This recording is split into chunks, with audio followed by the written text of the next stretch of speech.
Jeigu padanga yra per siaura ratlankiui uždėta, yra labai didelis strečas. Tada visą laiką iškyla rizika, kad posūkyje jinai gali nusimontuoti. Gamintojas to nerekomenduoja, mes kaip servisas taip pat.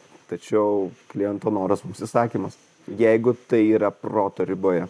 Jeigu standartinis plotis automobilio naudojimas 2,15, maksimalus dažniausiai būna 2,35.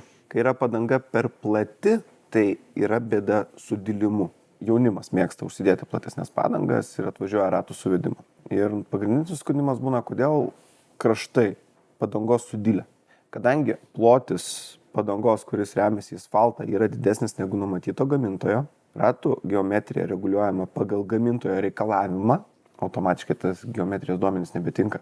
Tada prasideda jos dilimas, ne toks, koks turėtų. Važiuoklė niekas nekinta, tik padanga kenčia.